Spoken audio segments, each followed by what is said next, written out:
Welcome everyone to the Board Game Design Variety Hour. I'm Matthew Dunstan, your host. Thanks very much for coming along. I hope everyone is well on this fine Monday evening / Monday morning, Monday afternoon, Sunday afternoon, whatever time of the world it is. Nice to see everyone. Yeah, sorry I was a bit late. Just trying to eat before the stream. Nice to see Gifts you and Rob. Oh, great! I'm glad you took a day off work just for me. That's the kind of dedication I like to see in the audience. Lee for Games, who I think is Lee, right, from Sydney-based designer, Bleep Track. Yeah, thanks everyone for coming along. How has your week been? Played anything good? Any great adventures? I was down in Sydney over the weekend. My wife is in a choir and they had a concert. So there was something like they combined with all these choirs in Sydney and Newcastle. So there was a total of I think about 300 women all singing together. They had songs where they all sung together, and then the individual choirs had acts as well, which was quite incredible. I haven't been to a kind of a concert for quite a while actually. Now that I think about it.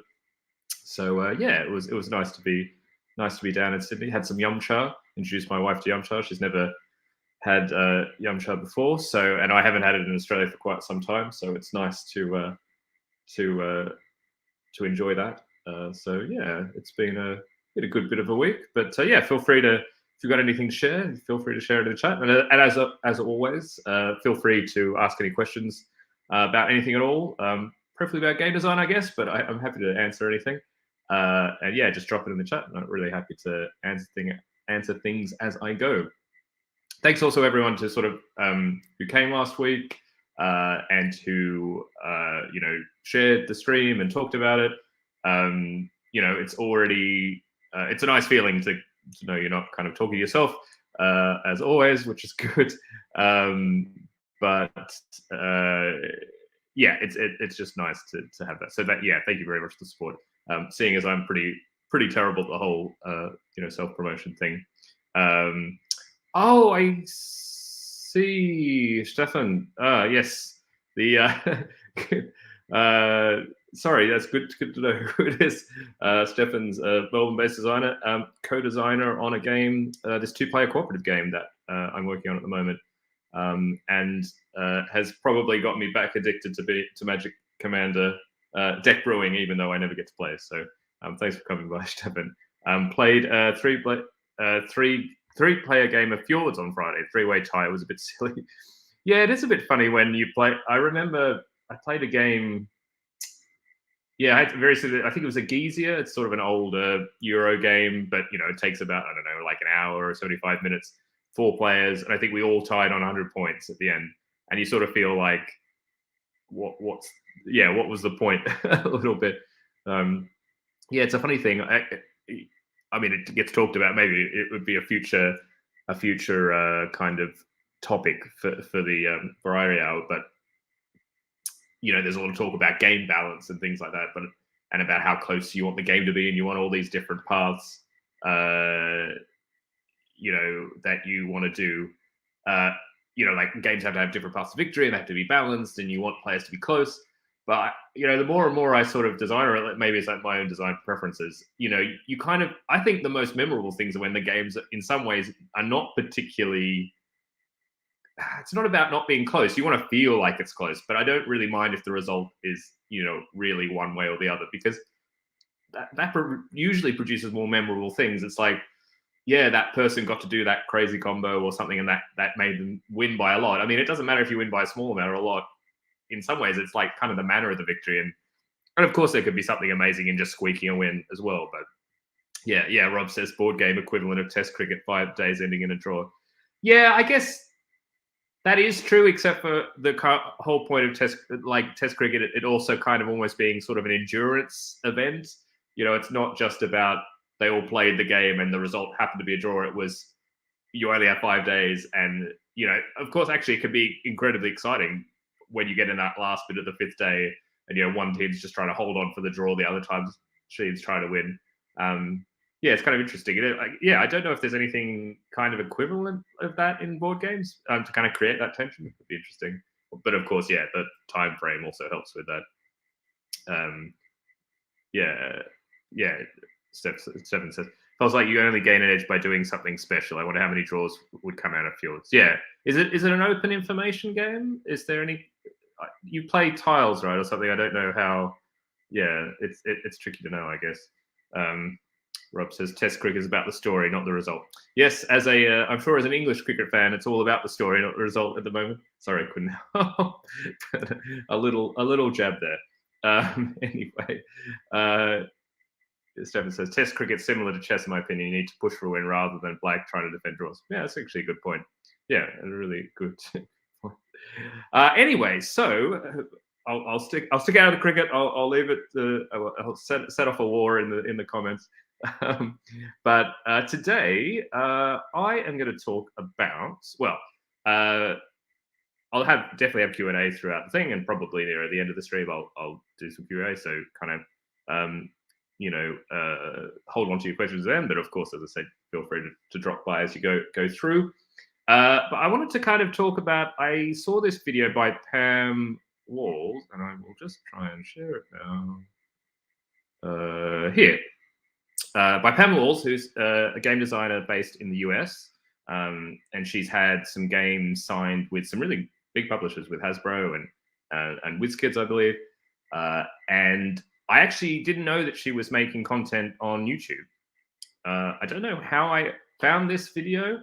I think actually, I guess this show. I mean, it's sort of this web of connections. I discovered. Oh, actually, Christy's here. Hey, Christy, nice to see you. Thanks for coming by. Just finished the voice-over recording session for my digital game. Oh, fantastic! And it went well. I really am looking forward to playing it. Maybe sometime I can have you on the stream and interview you, because I think it would be super interesting. I mean, I always found it interesting talking to you about your design, and I'm sure the other folks would be interested as well. Yes, well, so this was the point. I had no idea that Pam was making videos, and I think I followed Tony Boydell. Tony, for those who don't know, Tony Boydell is a great designer based in the UK. Also runs a board game museum near where he lives, which I had the pleasure of actually going to the first time earlier this year. And he has a very long-running blog on Board Game Geek called The Shed. No, someone please correct me. And also feel free to sort of drop a link in the thing. Anyway, but I think actually Tony had found the video and made a sort of response to it, and then I found the original video. And it's really interesting. It's called 6 Truths About the Board Game Industry. And I should say that I've watched a few of Pam's other videos by this point, and I still have a lot more to discover. Every Man Needs a Set. Yes, that's Tony's blog.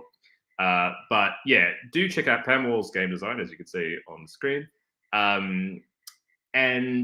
So in this video, it's sort of talking about 6 truths about the board game industry. Maybe things that, aren't often said really directly. And 6 truths. Is this a truth about the board game industry? I've come low boy just with us. Deceived I was, I tell you. No. I've completely lost my train of thought. That's all right. Voyagers will do that to you. No, thanks for coming by, Fireflash. It's kind of trying to. It's everyone. Everyone needs a shed. Oh, that's nice. Yeah, everyone needs a shed. I can take that point. I need a shed. I need a house. Anyway, Pam's talking about kind of kind of trying to lift the veil a little bit on things on the industry, which I really appreciate, and that's what I try and do on these streams as well. So I kind of wanted to do a video with my own, or a stream rather, with my own take on these 6 truths on the board game industry. But before I do that, I wanted to kind of I wanted to preface a little bit about, I guess, I'm not sure which order I should do these in, because I wanted to also, thank you so much, Rob, for putting in Pam's video channel. So for everyone, do check that out. I guess those on YouTube so they can see the link. I have to remember to put these in. And this is Tony's blog, which I'd also really recommend. Anyway, I'm not sure what's the better thing to do. So I have my own list of 6. And I also kind of wanted to respond a little bit to Pam's, but I might do that after I do mine. And maybe for those who are watching this on like later on, who aren't watching this live, pause me wherever you're watching, go and watch Pam's video, and then come back here and watch mine. For those who are watching live, sorry, you can't do that. You'll just have to roll with it, or you can cheat and go to the link and see.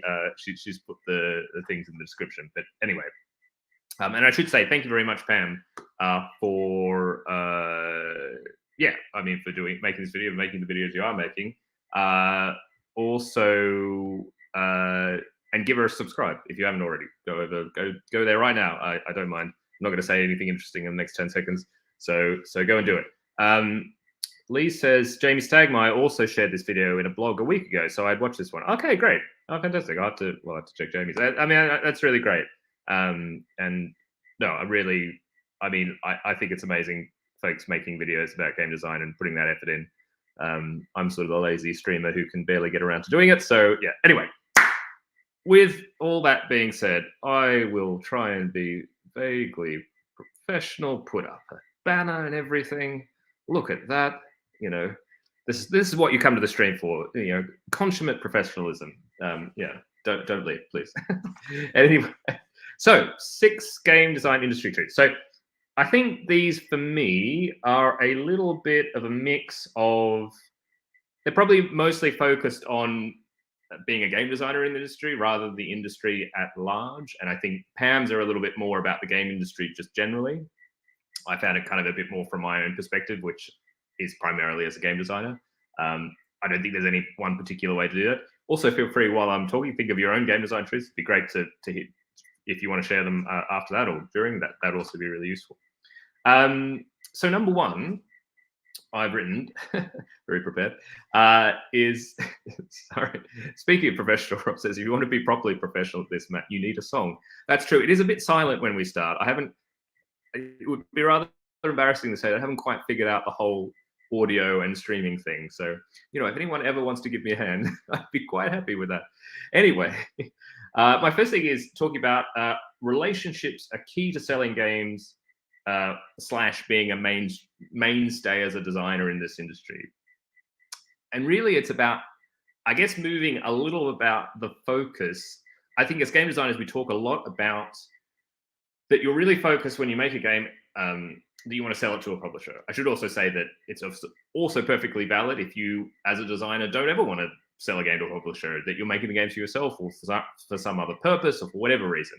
But if you're in that position where you are designing games with the hope of them being published by another publisher, signing them, I think we focus a lot on all the different methods that you can do that and the kind of steps you need to go, you know, making a prototype and then, you know, playtesting and then writing rules and sell sheets and going to conventions and scheduling meetings and blah, blah, blah, blah.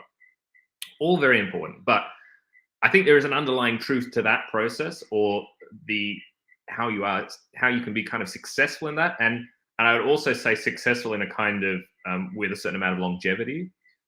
So if you want to sort of stay in the industry, if you want to sign more than one game, and I would say that the relationships you develop are kind of the bedrock that all of that is built on. Of course, you need to design good games. I mean, that no amount of great. Thankfully, while there are certainly advantages to having good relationships in the industry, you know, just because I know a bunch of publishers, if I make a game that's terrible, nobody's going to want to publish it. It's not quite to that point. I hope, at least in my experience, that you know, the kind of like connections trump everything. You need to make a good game, but after that, I think the relationships sort of function in 2 ways. One is that it's the way that you access opportunities. You know, there are a lot of things that happen, a lot of ways a game can get made by a publisher. Obviously, a lot of the time they get pitches from designers and then, you know, they see a game they like and they put in their schedule, etc.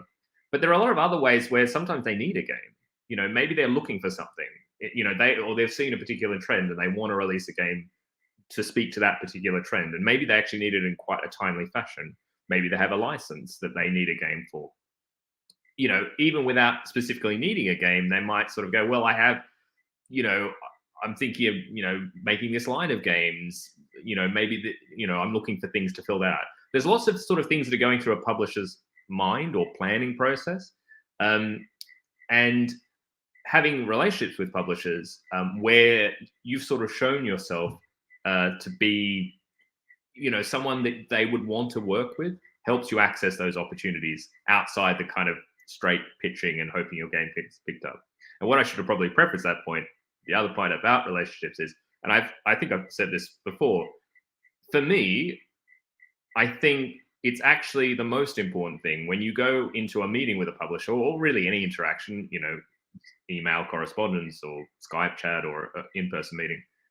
Really, like, the most important thing, I think, like, the first goal is to be invited back again, or to be, to have that interaction result in the publisher saying, oh, I'd like to speak to that person again.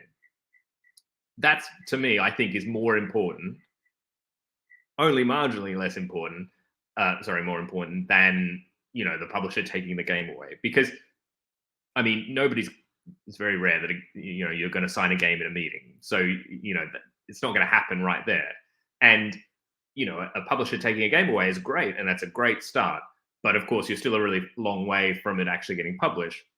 But the way to kind of have some longevity and be a mainstay designer in this industry is, it's developing that thing of, you're the one that the publisher remembers, that they, it was a good interaction. You showed that you sort of knew what you were doing. You had some sense of what the industry was doing. You had a sense of what the publisher was doing. You were sort of polite. You seemed like you'd be a good person to work with. So that relationship sort of, or like building that relationship, encompasses so many things. And I think it's not talked about enough. I'm not sure if publishers talk about it enough. I think publishers talk a lot about what games they're looking for, but what they probably don't say is that they also are quite cognizant of, they know they're going to have to work with you. Like, it's a partnership once you sign a game with a publisher. And if you're not good to work with, then it doesn't matter how good the game is, that's going to possibly be a problem. And that might influence a publisher's decision whether they want to sign your game.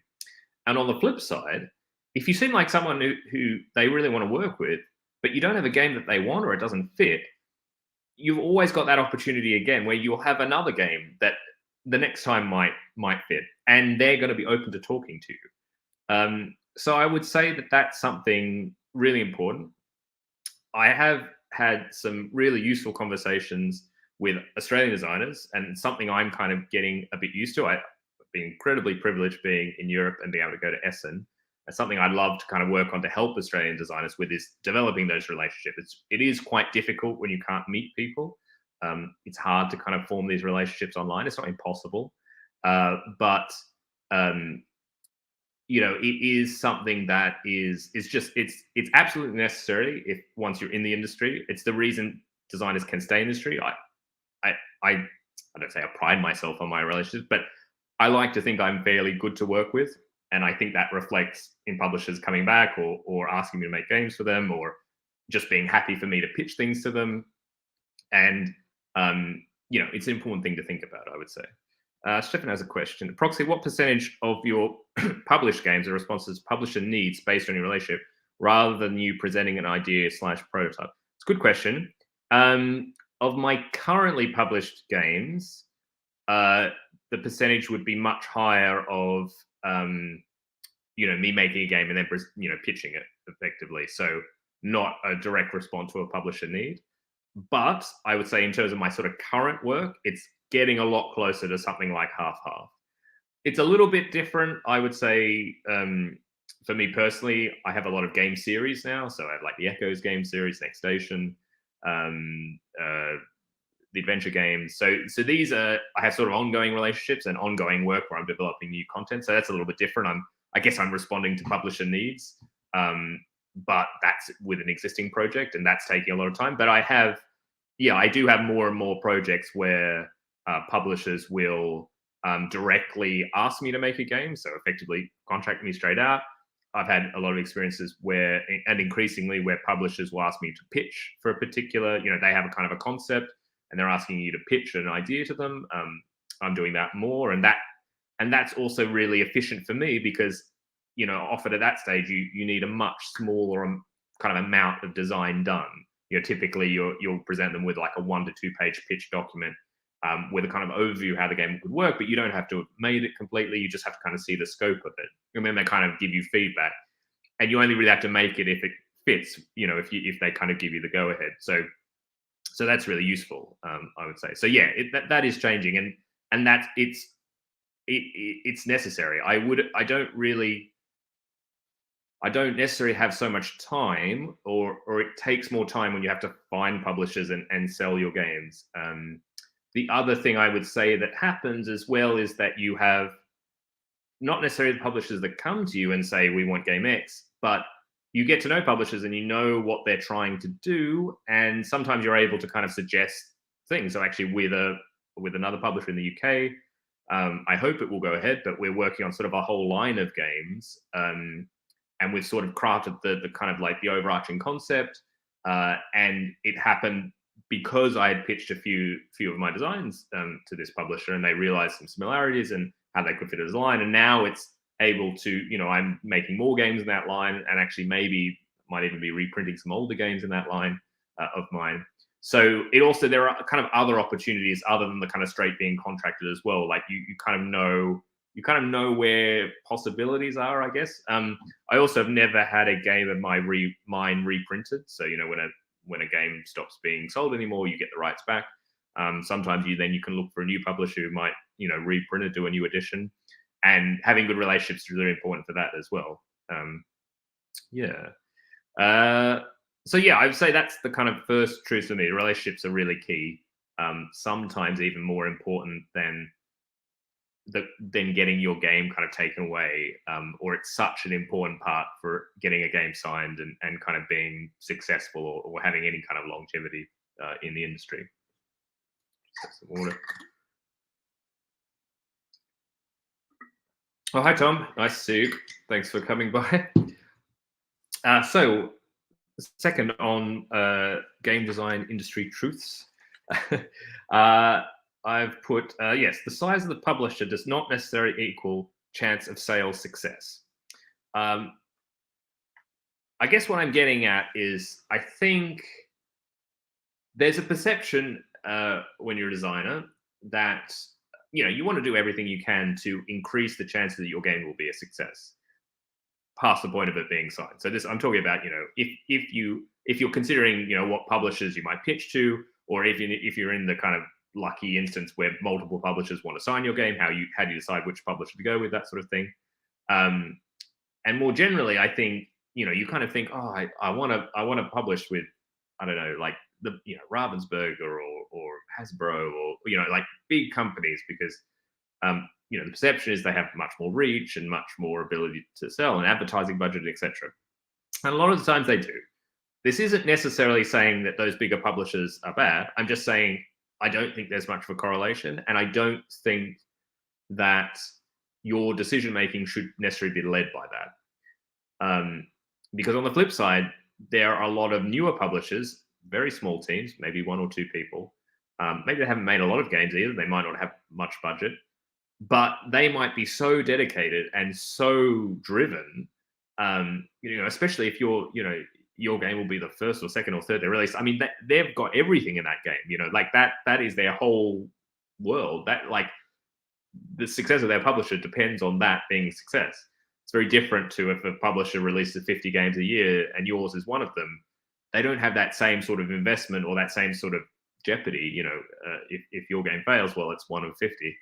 And I think I haven't really seen, I don't know, I'm trying to think if I've seen a really obvious example of that kind of bias, but I just sort of say to keep your eyes open, your mind open as a designer, and really listen, I think, to how a publisher is reacting to your prototype and what their what their vision is for the game, and try not to be, I guess, colored by, the size of the publisher or, how successful they've been with other games.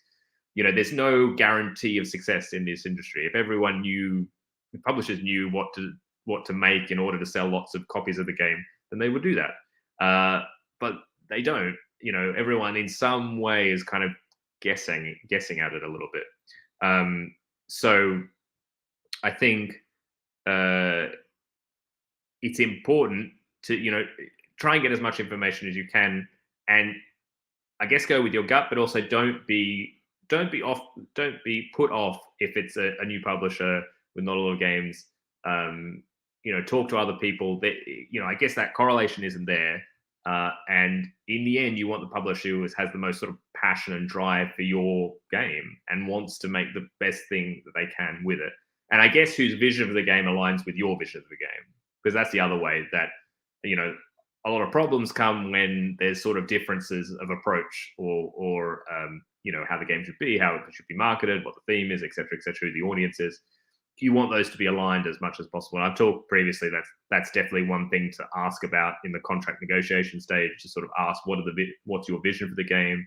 Try and get as much information at that time. How do they see it being produced? What sort of components? What price point? What audience? Whatever is sort of important. You try and get that sense that you're aligned in that. And I think it's those times when you're aligned, when you're both passionate about that product, that also is giving it the game the best chance of success.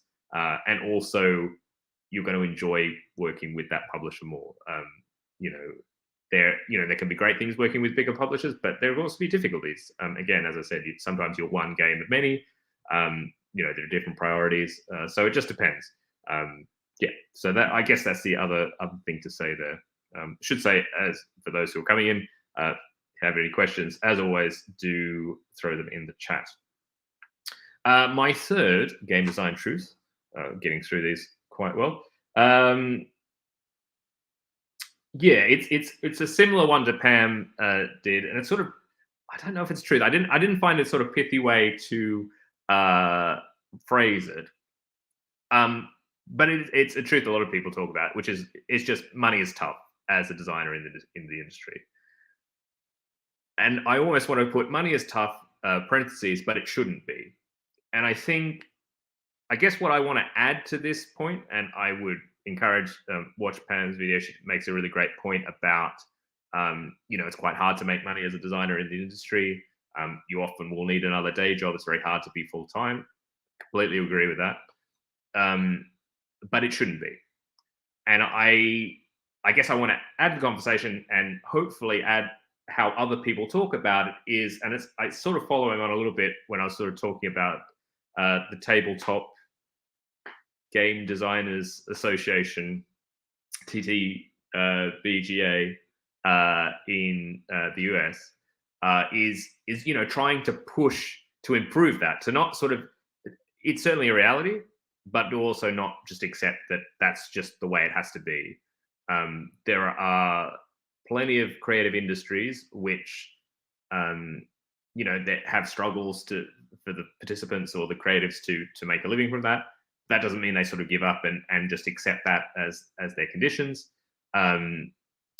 I would, and I think that's something that's sort of part of a bigger conversation and sort of pushing things to be better. So some of the things Pam says, which I sort of agree about completely, the sort of the slowness of the industry in terms of payment. If you think about the timeline from making a game to actually earning any money from royalties of the game, so I'm not including advances in this point. You make a game, let's say it takes you a year to sign it, which I think is a reasonable kind of average. I once did a kind of looked at all my records of how long it would take me to sign games, and generally that's a year.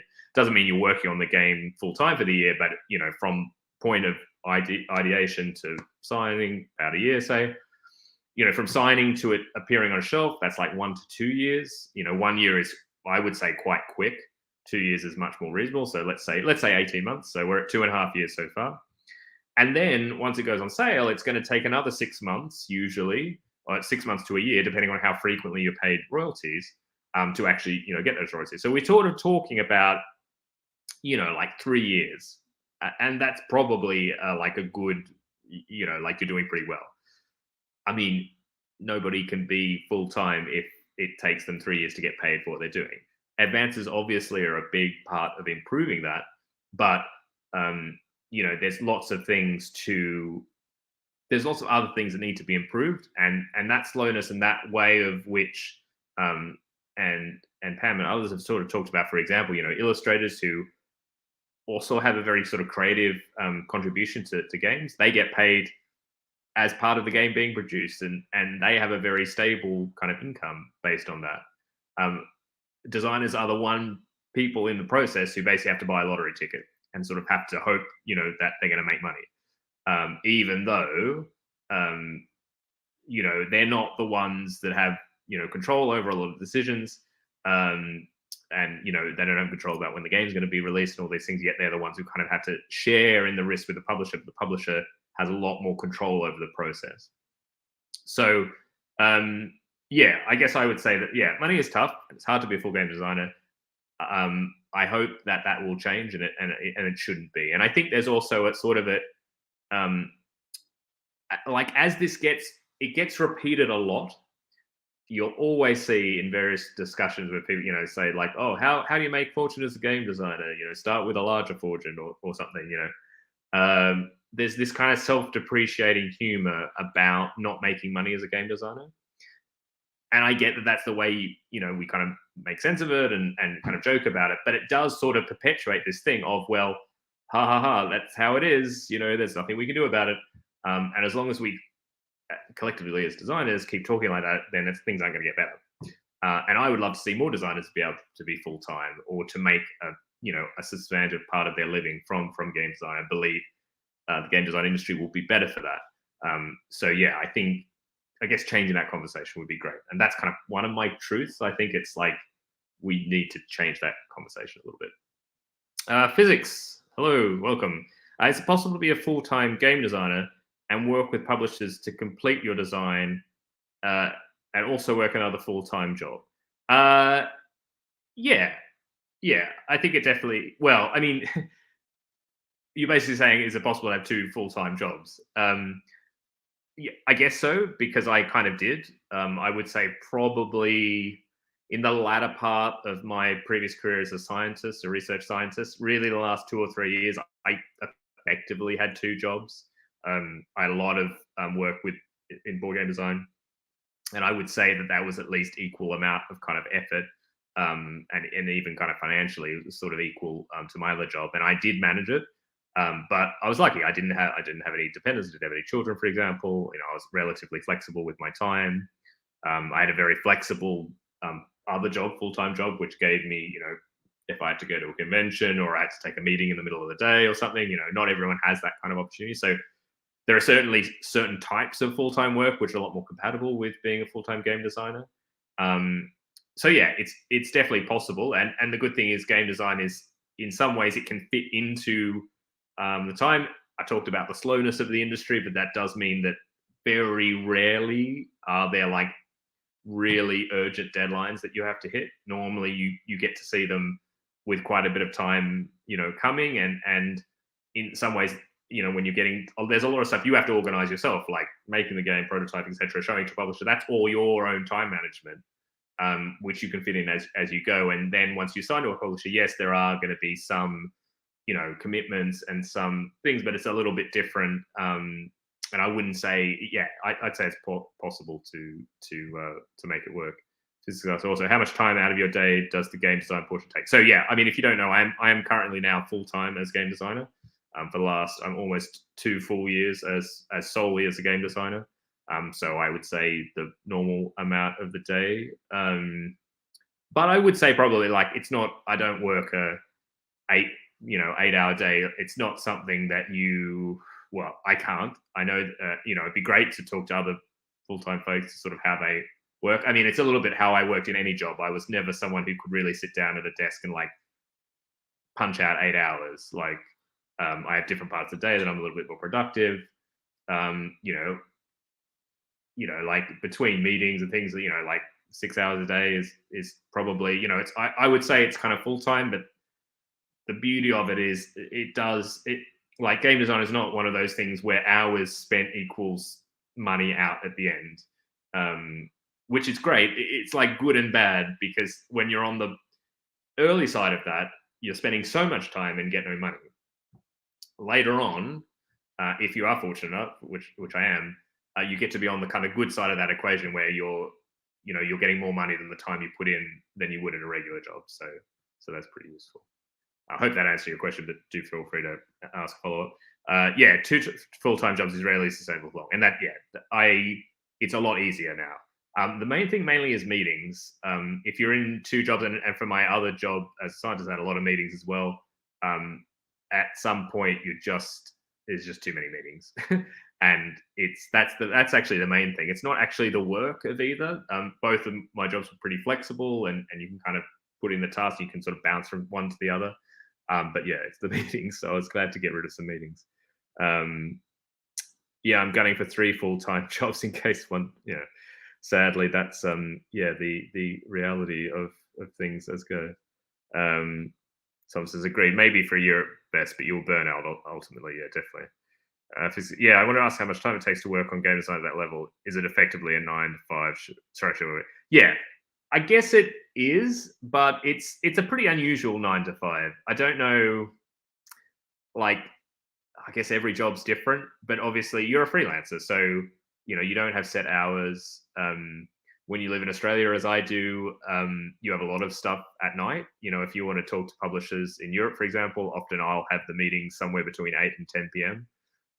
So that's like not a normal day. So it does effectively amount to a full-time job, but you do have flexibility, and like that's a huge advantage.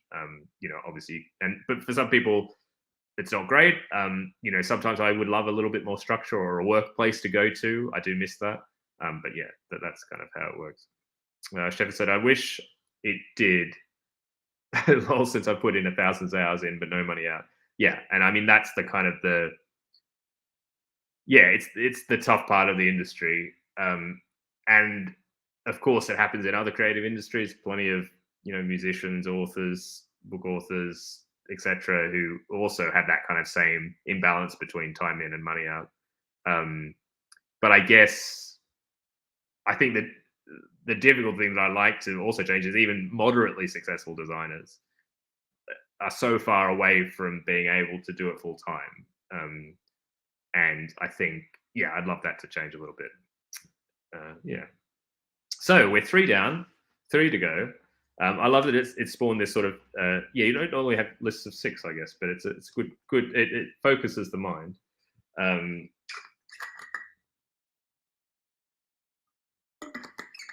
I might have to go a little bit quicker if I'm not that I have to stick to an hour, but I do try and not take up my whole evening.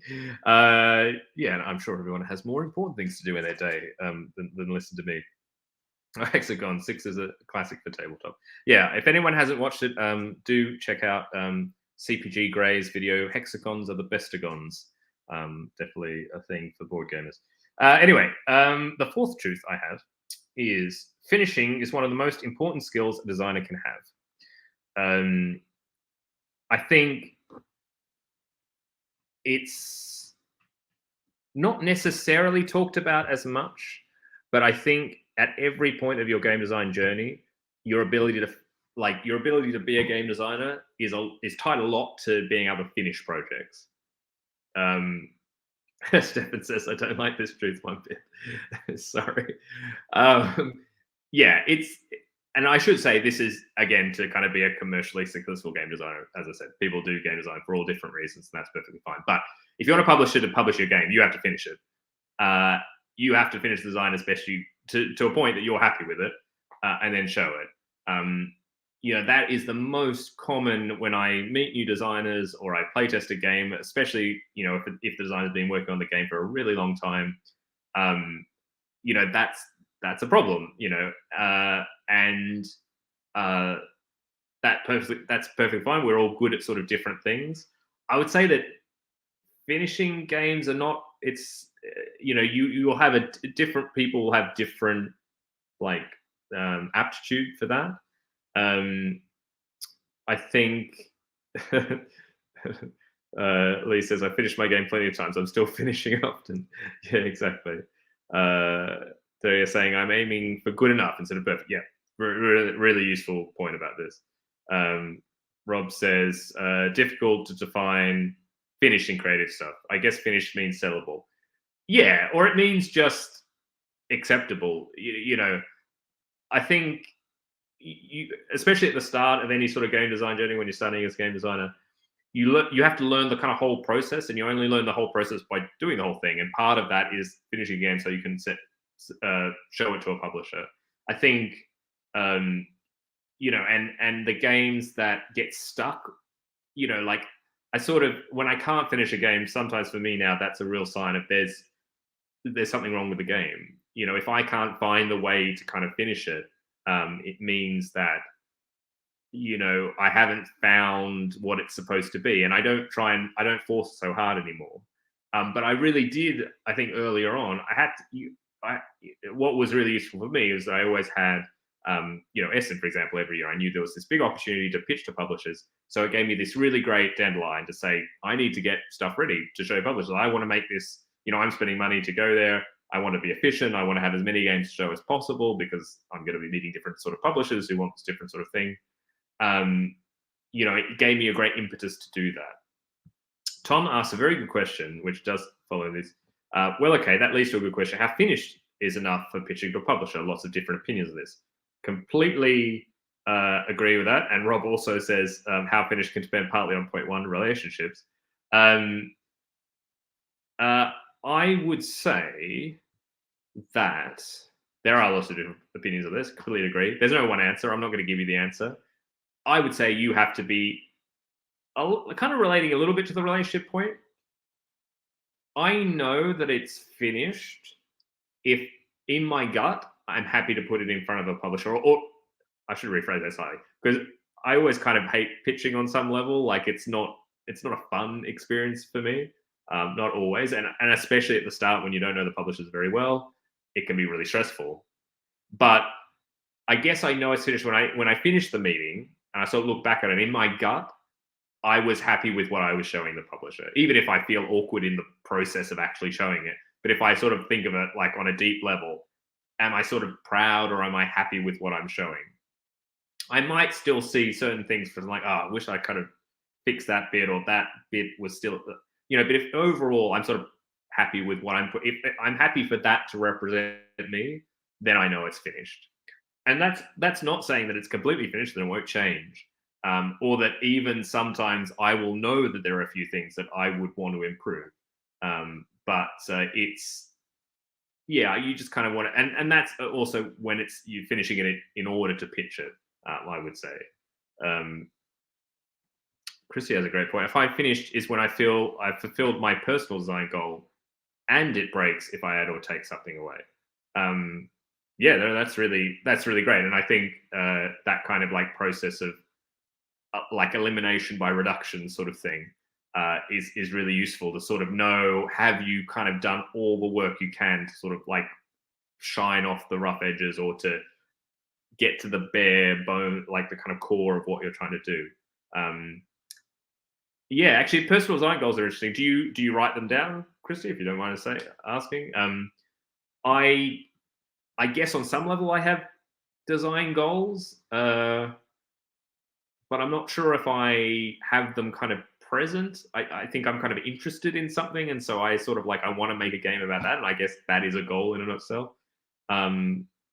But it's funny when you said that. I was like, oh, I don't really do that, or that's not where my brain kind of thinks of it, which is kind of interesting. Permeation says, good enough is so hard to judge. I'm keen to co-design, so I have someone to tell me something's done enough. Very good point. I completely agree. I really enjoy co-designing. That's what I do the majority of the time. And that is one part of co-designing that's really useful. Getting that kind of feedback from someone else, helping you to kind of see through your own sort of problems or insecurities with the design, super useful. And also like a good playtesting group can also help there, you know, if you're not co-designing. People who will kind of just tell you the truth, and, you know, is also really useful. Darius saying, I know that a game is finished when playtesters start giving feedback about graphic design. Oh, yes. Okay. Yeah, that's a fair point. Yeah. That really works. Cutlass says, I'm usually finished when I'm burnt out on it.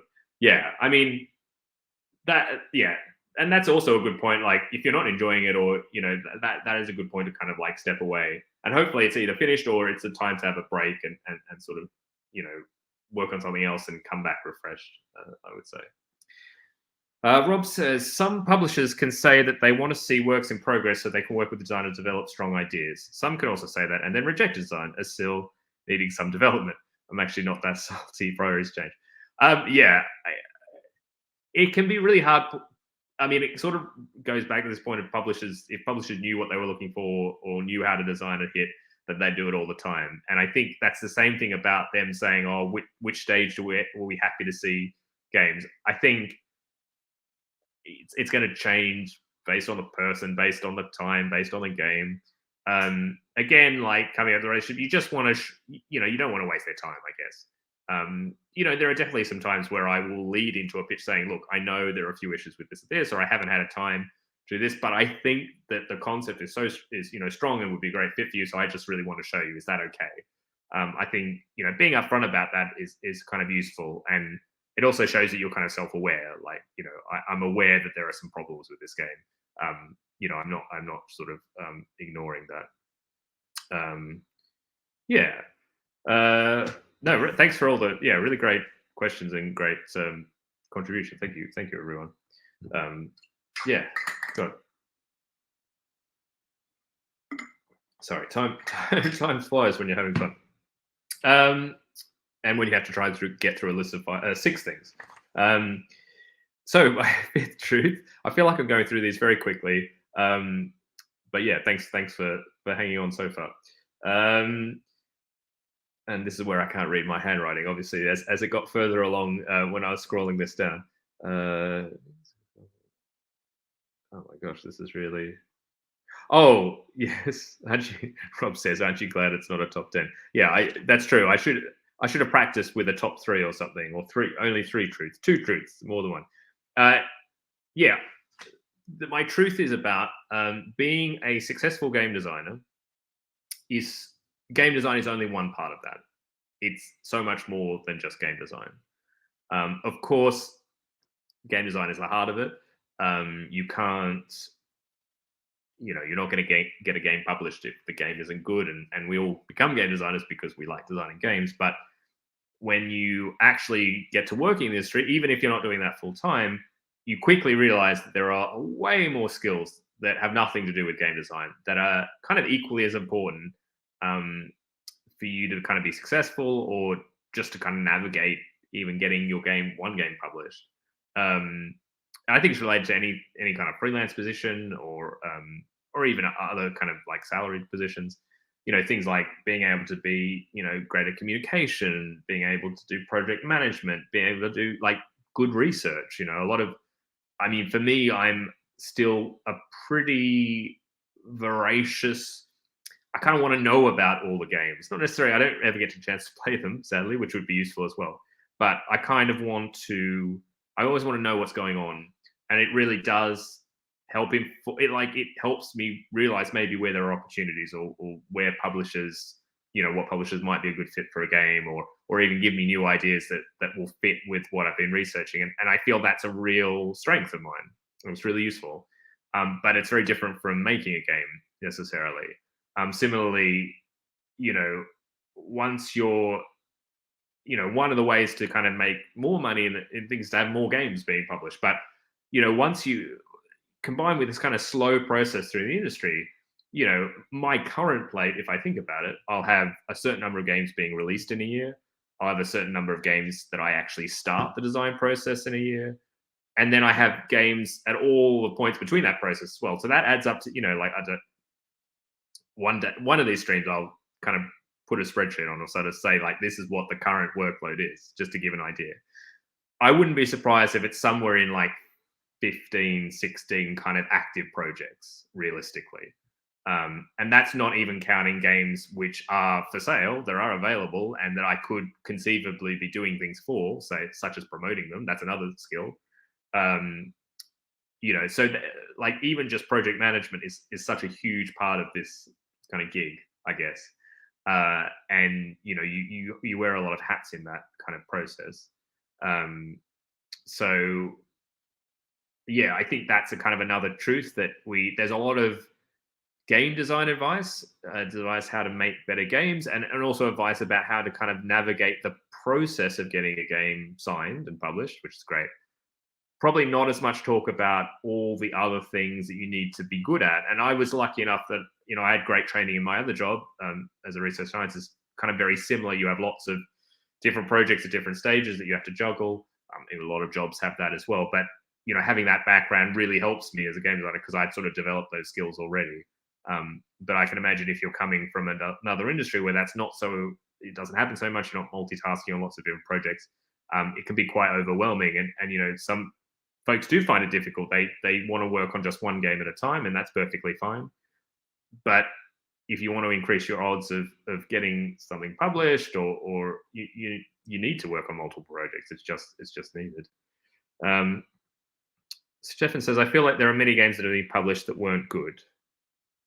That's one of your truths? Yeah, I think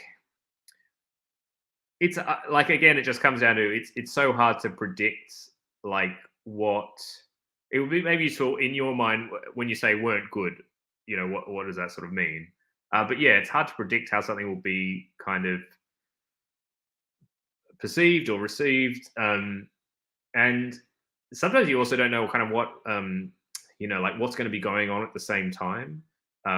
Sometimes it's just like if you have a kind of a strong Euro game and there are like 10 Euro games all released at the same time, you can kind of feel a little wash, or the game feels less than because it's compared to everything else. But if the game just releases by itself or without a lot of other stuff happening, like I have a little theory about, for example, like Arc Nova, and this is just a feeling of mine.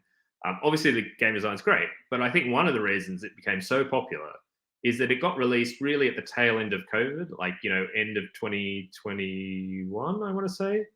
And a lot of publishers had sort of pushed their catalogs, and I feel like when it came out, there really weren't a lot of other games that had of that kind of weight for that. And there is an audience that wants those sort of strategic, longer games. And it obviously helped that the game was really great, but I feel like it kind of blew up even more because it was sort of sitting it by itself a little bit at that time. And you don't know that, when something gets published, I guess.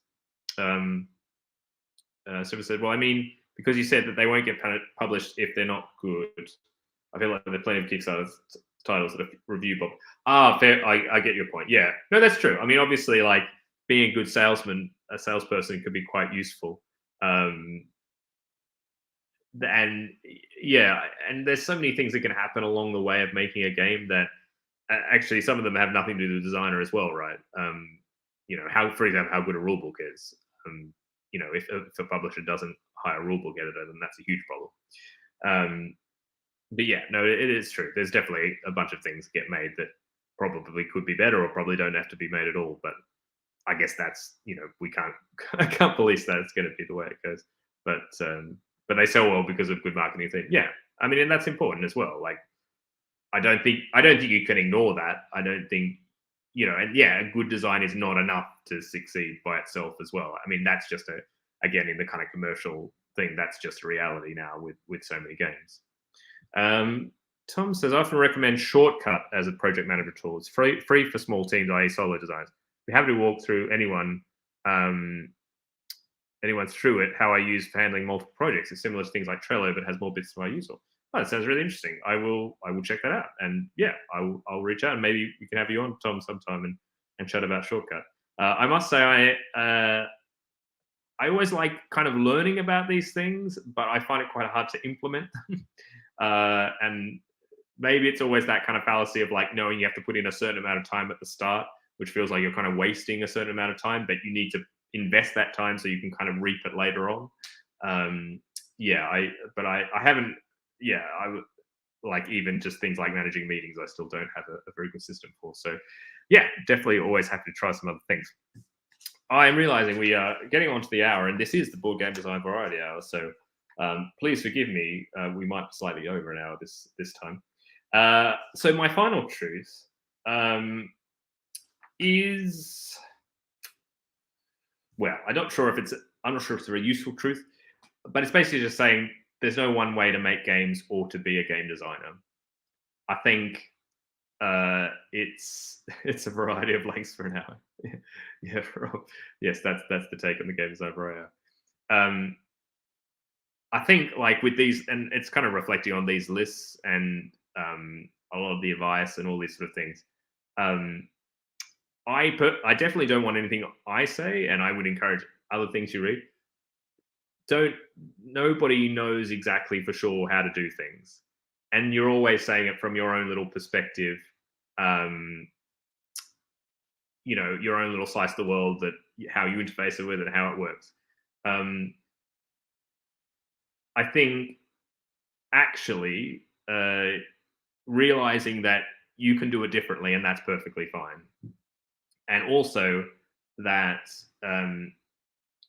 if you don't, there you don't have to be doing this whole industry thing and getting things signed and published to be a game designer. You're still a game designer. Um, if you consider yourself a game designer, then you're a game designer. There's no like bar that you have to pass to be part of the club. You're welcome effectively.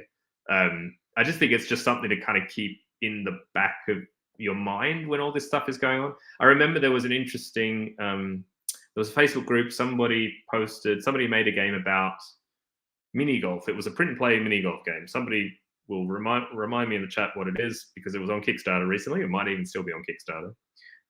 And this person, the designer, asked on a Facebook forum, I got some feedback. I'm not sure if the feedback was from a publisher or for playtesters, that the theme was too weird and, it should be something a bit more conventional, or, should I change it? And, they described the game and it was really thematically mini golf, and they'd got feedback, sports games don't do well, etc., etc. Should I change its theme, was the question. And I said, gosh, no, don't listen to those other people, because we need more games which are weird, or make the game you want to make. And all this advice, take what's useful for you, I guess, but throw out the stuff that's not useful. Tiny T's Mini Golf. I think it's Ballaporta Games. Could be that. Yeah. Yes. That's anyway. If anyone does find it, but yeah, my point is that and I think it's just a wider thing in the industry that we need more games that have yourself put into them. We don't need a whole bunch of there's only a certain extent where you can just follow the advice of what other people are saying, because you'll just make games that are similar to what they make, and that's not you. Make the thing that you want to make, and we'll be better off for it, for having that individuality in the industry. And also just don't let anyone say that you're not a game designer, because you are a game designer, and screw those other people. Thanks. Tiny mini golf, perfectly. Stefan says we need 5 more Cascadias first, though. Yeah, well, yeah. There's all different ways, and I should say, if you're going to make something in the vein of something you really like, that's also perfectly valid. I think it's like the more it's sort of funny. I think you go through this. Maybe there's some curve, the J curve, the bell curve, whatever. But when you start, you're sort of taking all this information. You're trying to kind of follow these steps.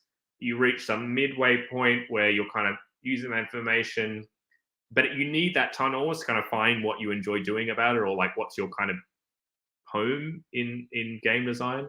And then after that, you actually really want to search out the things that are different, or the things that have such an individuality to them.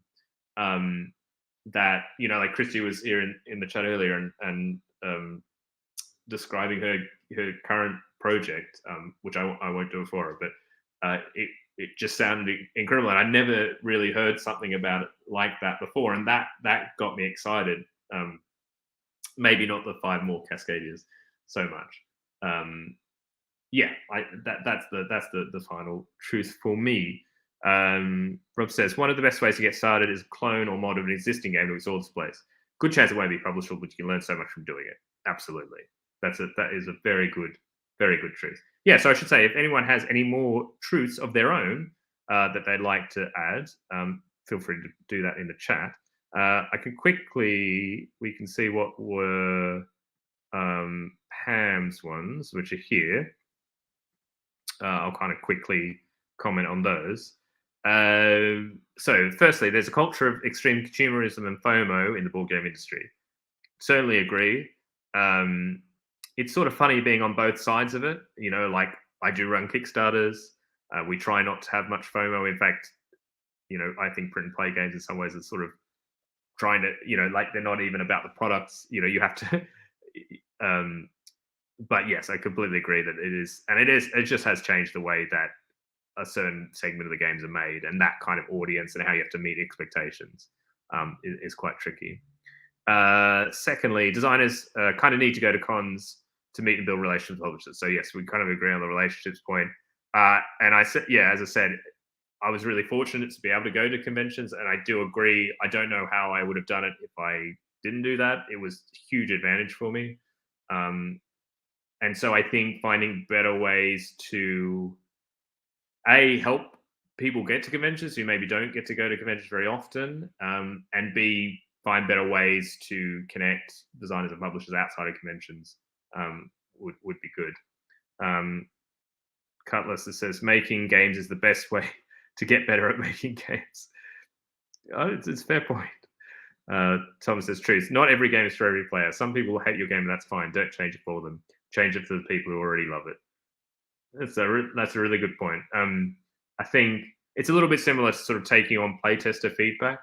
It's like I think for me the most important thing is to sort of record the feedback, but like the skill of a designer in some ways is working out which bit of feedback to respond to and which to ignore, because the answer isn't to respond to every bit of feedback because often they'll even self contradict each other. But yeah, as you said, like yeah, not every game is for everyone. Darius said we should always go out there and share our prototypes, playtests as much as we can. Yeah, absolutely. That's the way they get better. They're not going to get better in your head. Absolutely. Cutler says identify your target market, and if the advice is from someone outside that market, it's less relevant. Yep. No, that's really good, and definitely the point about knowing your target market, knowing who you're making the game for, or who you're hoping to sell it to. Or who you're hoping to sell it for.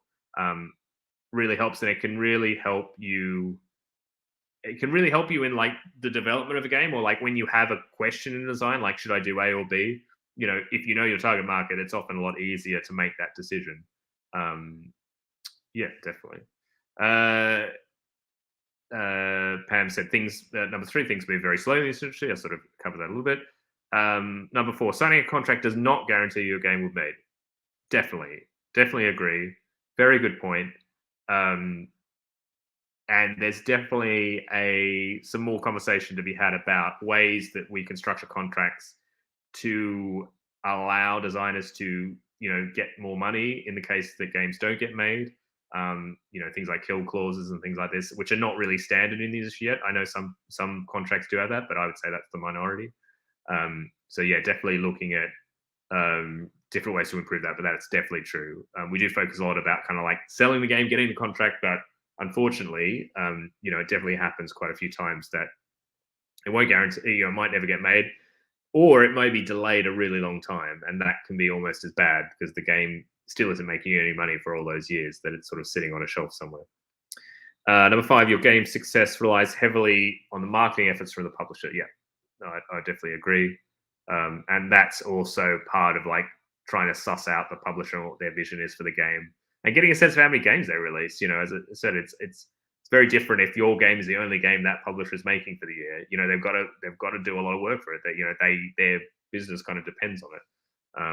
So yeah, definitely a good point. And finally, even if a designer gets multiple games publishers, they'll most likely still need a day job. Yeah, I do agree with it, but I would put in parentheses, but they shouldn't have to. And we hopefully we can find better ways to do that. But yeah, so I should say huge thank to Pam for kind of making this video and sort of starting that conversation. And yeah, hopefully it's been kind of useful. Christy says a change I've made regarding target market. Target market for a game. If they're not currently in my target market, but they want to be, I find a way to include their needs. Yeah, that's a really good point. Yeah, I think that's that kind of. I guess it's finding ways to let players in to become your audience. which I think, we don't always, like in board games, for example, like there are a lot of things about, say, writing rules, for example. How do you write rules in a way that bring people into the game, or make it approachable for folks that maybe wouldn't have thought to play it before? How do you help players get into a game, that that they're interested in, but might not normally consider themselves to be the sort of target audience for it? And it's really hard when you're not there to kind of, the designer isn't there to kind of help people for it. But yeah, really good point. Rob says, here's the direct link to the Pam. Oh, yes. So, link to Pam's video. Really, really recommend everyone go and subscribe, and, give her a thanks, because I think it's a really great video. And do check out her other videos.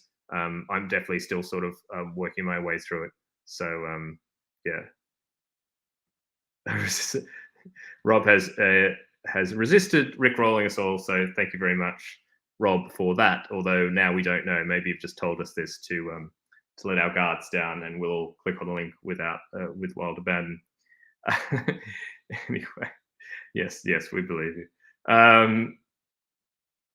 Do you know the code off by heart? Is that stuff? Do you know the YouTube link? Oh gosh. Anyway, it is about 9:10. I think I will go for 5 or so minutes. If anyone has a few last questions, could do that. But I have been talking for a while.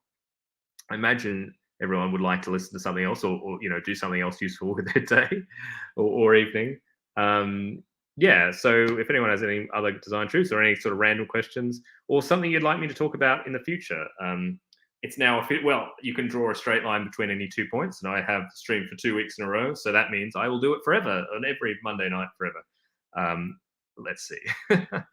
But at least I've come back for the second time. I definitely was a little bit worried that I was going to stream once, not have the interest to keep doing it, and it would be this random "I'm back" and then disappeared as quickly. No, thanks very much, Physics. I'm glad it was useful. Dario said, I would like to hear print and play design principles. Yeah, definitely. We can definitely sort of I can chat about Postmark and some things like that. I can get Rory on. It's a time I think he can make. Yeah, it's not a bad time zone. So yeah, maybe Rory, we can have a chat. Rory's really great. Really love listening to him. So I'm sure you folks would be. Rob is glad that I'm back. Thank you, and thank you for forgiving me for my crack about the cricket earlier. But yeah, glad. No, it's a nice way to kind of keep in touch with all these folks around the world. Yeah, so I think I will probably wrap up. But yeah, and thanks very much, Daria. And yes, I will be back next week. Or weather permitting, and as they say, what is it, God's willing and the weather permitting. And thank you all for listening. And if you're watching this after the fact, thank you very much for watching. Do feel free to leave a comment below. So we'll see. Tom says, "Don't take this as an insult." I see. I can listen to this while my kids fall asleep. Well, I'm very glad that your kids find my voice relaxing and soothing, so that they can fall asleep to it. Oh, thanks very much, Gonzo. Thank you. So yeah, really glad to be back. And yeah, I will be back next week at 8:00 Sydney time, same time as I've been before. But until then, I hope you all have a really fantastic week. Good luck with game design. Do feel free to get in contact with me on YouTube, I guess. Leave a comment or send me an email or anything. Yeah, until then, take care, and I'll head off. All right. Well, thanks, everyone. Have a nice week. Bye.